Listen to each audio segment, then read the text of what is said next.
चला तर पाहूया आजचे काही महत्त्वाचे प्रश्न.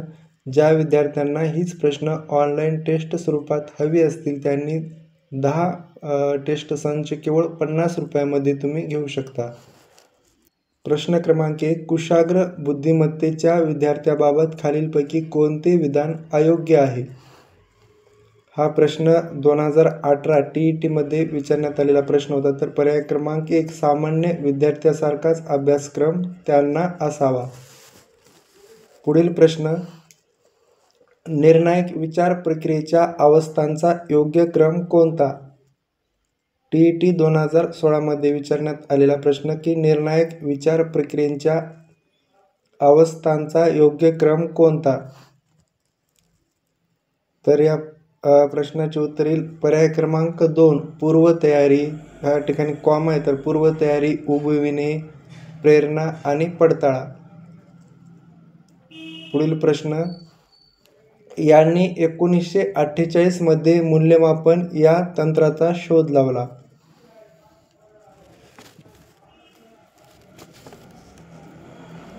तर यांनी 1948 मध्ये मूल्यमापन या तंत्राचा शोध लावला.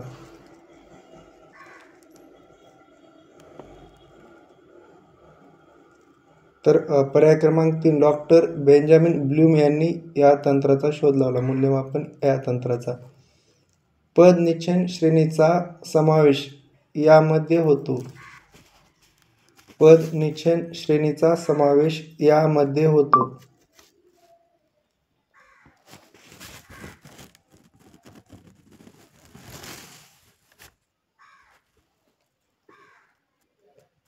तर या प्रश्नाचे उत्तर येईल पर्याय क्रमांक 1. निरीक्षण तंत्र यामध्ये होतो. पुढील प्रश्न. मूल्यमापन त्रिकोणामध्ये हा केंद्रबिंदूवर असतो. मूल्यमापन त्रिकोणमध्ये हा केंद्रबिंदूवर असतो. तर विद्यार्थी, शिक्षक, मुख्याध्यापक का मूल्यमापनाची साधने.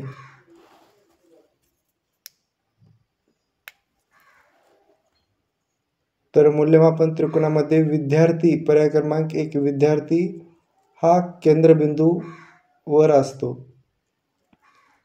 पुढील पैकी कोणते आत्मनिरीक्षण साधन आहे?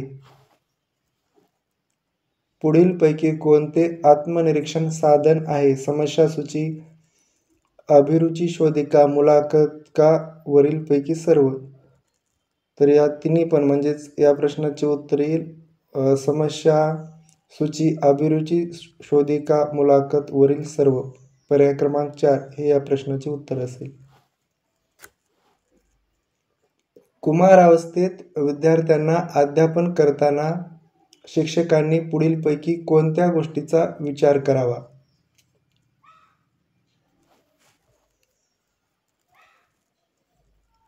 कुमारावस्थेत विद्यार्थ्यांना अध्यापन करताना शिक्षकांनी पुढीलपैकी कोणत्या गोष्टीचा विचार करावा? पर्याय क्रमांक 2. शिक्षकांच्या आचारात व विचारात विसंगती नसावी. वाचन अक्षमता. तर असे शब्द तुम्ही लक्षात ठेवत जा परीक्षेमध्ये की अक्षमता, क्षमता, योग्य, अयोग्य. विद्यार्थ्याबाबत खालीलपैकी कोणती बाब अयोग्य आहे? 2020 TETमध्ये विचारण्यात आलेला प्रश्न. तर या प्रश्नाचे उत्तर येईल पर्याय क्रमांक 4. कागदावर लक्ष केंद्रित करू शकतात पण डावीकडून उजवीकडे वाचताना अवघड जाते. ब्रुनर यांनी मांडलेल्या बौद्धिक विकासात्मक अनुदेशन उपपत्तीचे खालीलपैकी कोणते वैशिष्ट्य नाही? TET 2016ला विचारलेला हा प्रश्न की ब्रुनर यांनी मांडलेल्या बौद्धिक विकासात्मक अनुदेशन उपपत्तीचे खालीलपैकी कोणते वैशिष्ट्य नाही? तर पर्याय क्रमांक 4. वर्तन हे वैशिष्ट्य नाही. पर्याय क्रमांक 4. विद्यार्थ्यांच्या लेखी परीक्षेद्वारे केवळ या प्रगतीचे चित्र कळते. विद्यार्थ्यांच्या लेखी परीक्षेद्वारे केवळ या प्रगतीचे या ठिकाणी चित्र कळते.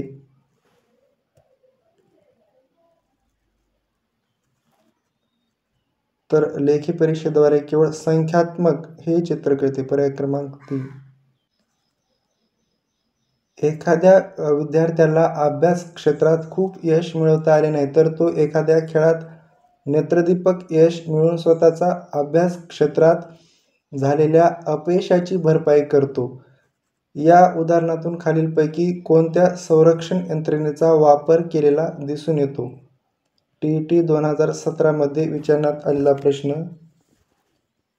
तर प्रतिपुरण पर्याय क्रमांक 2 हे याचे उत्तर असेल. प्रतिपुरण.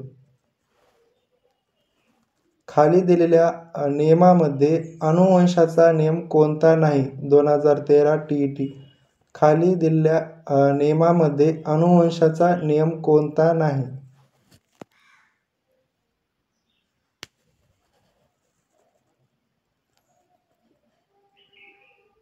अनुवंशाचा नियम कोणता नाही? तर या प्रश्नाचे उत्तर येईल पर्याय क्रमांक 4 परिणामाचा नियम. तर बाकीचे हे आहेत तिन्ही पण. सातत्यपूर्ण सर्वंकष मूल्यमापनाच्या खालील मर्यादांपैकी कोणती मर्यादा अयोग्य आहे? TET 2017. सातत्यपूर्ण सर्वंकष मूल्यमापनाच्या खालील मर्यादांपैकी कोणती मर्यादा अयोग्य आहे? तर या प्रश्नाचे उत्तर येईल पर्याय क्रमांक 4 समाजाचा केवळ गुणात्मक विकासावर भर.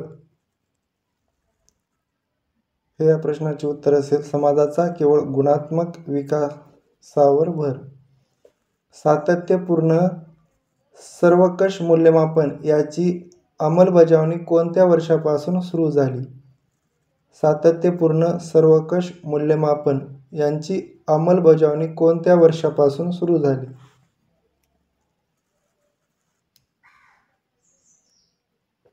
तर पर्याय क्रमांक 1 2010 ते 2011 या वर्षापासून सुरू झाली. अध्ययन आणि अध्यापन प्रक्रियादरम्यान विद्यार्थ्याच्या प्रगतीवर लक्ष देणे आणि प्रत्याभरण यासाठी कोणत्या प्रकारचे मूल्य निर्धारण वापरले जाते?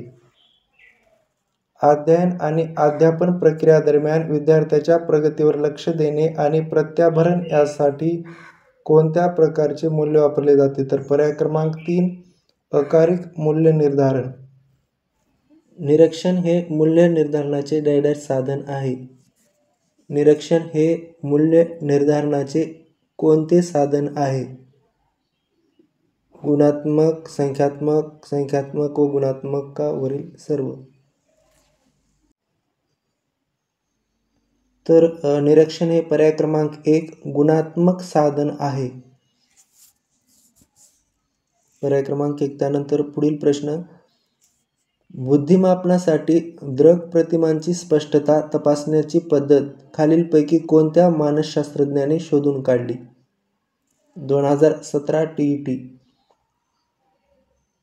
बुद्धिमापनासाठी दृक प्रतिमांची स्पष्टता ही गाल्टन याने. पर्याय क्रमांक 2 हे याचे उत्तर असेल. तर गाल्टन यांनी शोधून काढली. पुढील प्रश्न. या मानसशास्त्रज्ञाने समाजमिती तंत्राचा उपयोग सर्वप्रथम केला. या मानसशास्त्रज्ञाने समाजमिती या तंत्राचा उपयोग सर्वप्रथम केला.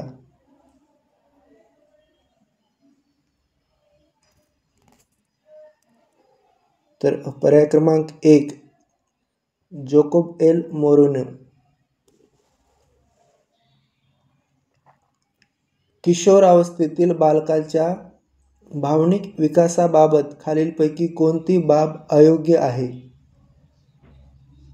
TET 2021 ला विचारण्यात आलेला हा प्रश्न. किशोर अवस्थेतील बालकाच्या भावनिक विकासाबाबत खालीलपैकी कोणती बाब अयोग्य आहे? तर पाठ केलेले सहसा विसरत नाहीत. पर्याय क्रमांक 3. जेव्हा कोणती गोष्ट आपण क्रमबद्ध स्वरूपात अभ्यासतो आणि आठवायला शिकवतो तेव्हा त्या स्मरणास कोणते स्मरण म्हणतात? TET 2017. जेव्हा कोणती गोष्ट आपण. तर या प्रश्नाचे उत्तर येईल पर्याय क्रमांक 2 मनोवैज्ञानिक स्मरण. या पद्धतीमुळे विद्यार्थ्यांना त्याचे स्वतःचे स्थान कळू शकते. या पद्धतीमुळे विद्यार्थ्यांना त्यांचे स्वतःचे स्थान कळू शकते.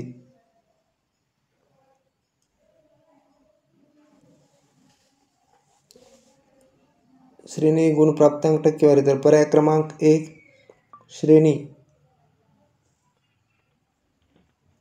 मूल्यमापन बरोबर डॅश डॅश मापन प्लस गुणात्मक वर्णन प्लस शिक्षकांचा अभिप्राय. मूल्यमापन बरोबर डॅश डॅश मापन प्लस गुणात्मक वर्णन प्लस शिक्षकांचा अभिप्राय. तर पर्याय क्रमांक 1 गुणात्मक मापन. पर्याय क्रमांक 1 किशोरावस्थेतील मुलांच्या मानसिक व भावनिक कौशल्य यांच्या विकासामध्ये ज्ञानेंद्रियाच्या द्वारे विविध अनुभूती मिळणाऱ्या मुलांच्या अवबोध क्रियेच्या टप्प्यामध्ये खालीलपैकी कोणता टप्पा नाही? 2020 TTला विचारण्यात आलेला प्रश्न. तर पर्याय क्रमांक 1 मूल्यांकन. पीटर सेल्वी व जॉन मेयर यांनी भावनिक बुद्धिमत्तेच्या आत्मप्रचिती या घटकात पुढीलपैकी कोणत्या क्षमतेचा समावेश केला आहे? 2016 TET मध्ये विचारण्यात आलेला हा प्रश्न. तर पर्याय क्रमांक 3 संप्रेषण हे याचे उत्तर येईल. पर्याय क्रमांक 3 स्वयंशिक्षण, स्वातंत्र्य, सहकार्य ही खालीलपैकी कोणत्या आधुनिक शिक्षण पद्धतीची आधारभूत तत्वे आहेत? 2021 स्वयंशिक्षण, स्वातंत्र्य, सहकार्य ही खालीलपैकी कोणत्या आधुनिक शिक्षण पद्धतीची आधारभूत तत्वे आहेत? डाल्टन पद्धत. पर्याय क्रमांक 2 धारणेचे मापन करताना पुढीलपैकी कोणती पद्धत वापरली जात नाही? धारणेचे मापन करताना पुढीलपैकी कोणती पद्धत वापरली जात नाही? 2018 TET.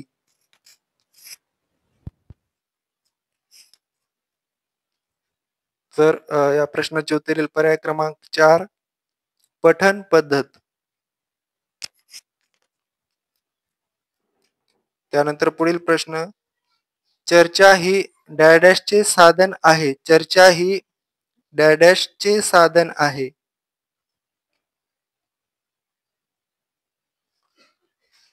गट मूल्य निर्धारण. पर्याय क्रमांक स्वयंनिरीक्षण, स्वयंपरीक्षण का गट मूल्य निर्धारण? तर पर्याय क्रमांक 3 गट मूल्य निर्धारण.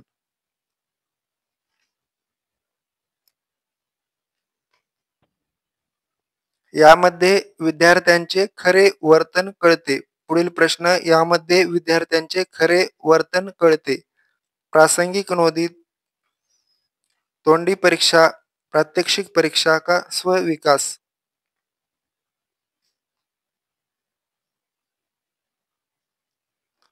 तर प्रासंगिक नोंदी पर्याय क्रमांक 1 या प्रश्नाचे उत्तर असेल. यामध्ये विद्यार्थ्यांचे खरे वर्तन कळते. आपल्या अनुकूल किंवा सोयीस्कर अशा गोष्टीचा आपण मनात घर करून देतो आणि जे हवे ते मिळाले आहे असे गृहीत धरून चालतो. हे खालीलपैकी कोणत्या प्रक्रियेतील विचार प्रक्रियेतील कोणत्या दोषामुळे घडते? 2020 ला विचारण्यात आलेला प्रश्न. तर या प्रश्नाचे उत्तर येईल पर्याय क्रमांक 4 इच्छानुगामी विचार.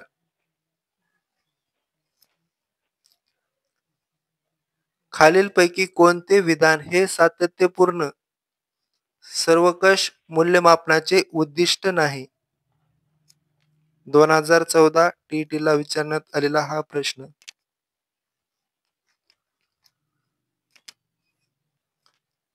तर या प्रश्नाचे उत्तर येईल पर्याय क्रमांक 2. शिक्षकांना स्वयंरोजगारास मदत करणे हे सातत्यपूर्ण सर्वंकष मूल्यमापनाचे उद्दिष्ट नाही. तर अशाच माहितीसाठी तुम्ही स्टडी देवांश या चॅनलला सबस्क्राईब करा.